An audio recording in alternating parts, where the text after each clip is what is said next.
I just think that it's one of the most beautiful ships that I've ever seen, and I've seen a lot, and I think that this is just, I'm just glad that I'm able to witness this. Misty King joined about 6,000 people who sat on Dewey Field at the Naval Academy in Annapolis looking at the USS Sioux City. She was focused on her son, one of about 100 sailors who will rotate manning the ship. We're a versatile community. We can do anything from mine hunting operations to anti-submarine operations and anti-surface operations. The ship and the Naval Academy made history. We have commissioned a ship before, the USS Cyclone PC-1 on 7 August 1993. But this is the first warship to ever be commissioned here. It's longer than a football field, 389 feet, and it was built to pull right up to a seawall in shallow water.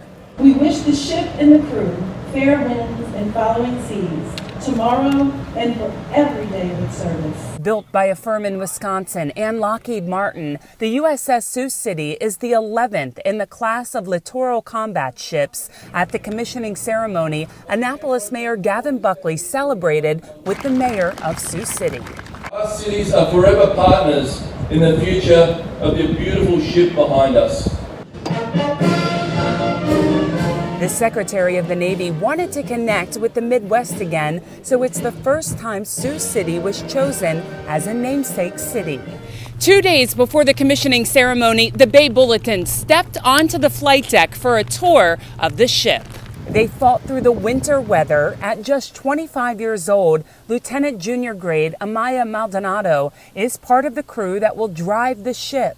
We are able to go all the way into shallow water, and by that maybe 18, 20 feet deep. From Puerto Rico, she's been with them for about 15 months. The threat in that area is mostly small boats, and small boats can go faster than that. So we had to create a ship that could go as fast as small boats. The USS Sioux City is lighter than other ships of this size because it's faster. It goes up to 45 knots. That's about 50 miles per hour. In fact, high winds got in the way of her scheduled arrival. The first few times were a little nerve-wracking, but after that you get used to it, and every day is like a new adventure. The adventure will go from Annapolis to Jacksonville, Florida, the home port where the training will continue and the weapons will be tested.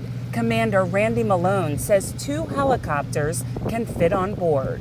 It lengthens our sensors and our ability to, one, help people distressed at sea, so search and rescue.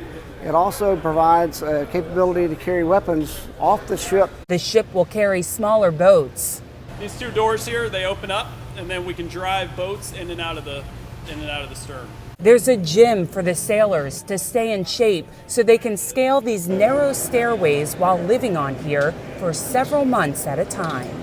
We can get into smaller cities around the world to help build partner nations. Before the mission, it was a traditional celebration, starting with the first watch set and the mayor of Sioux City passing the long glass, what was once used for navigation. Sir, watch is set. And then the ship's sponsor called the crew to run aboard. Officers and crew of the USS Sioux City, man our ship and bring her to life.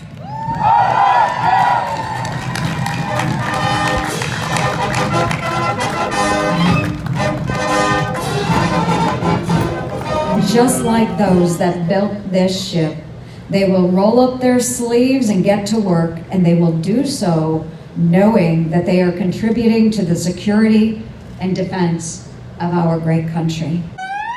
The USS Sioux City officially joins the Navy fleet. I've never seen anything of this magnitude as a ship in my day. But I'm glad that things have transcended to something greater to protect our nation. 1-year-old Cameron watched on this cold day. It's cold out here. What will you tell him about this day? Just this is one of the amazing parts of being an American, and that we should all take the time to support our troops. And the rockets A celebration now sends the ship south preparing to be deployed in about 1 year. For Chesapeake Bay Magazine's Bay Bulletin, I'm Cheryl Costello.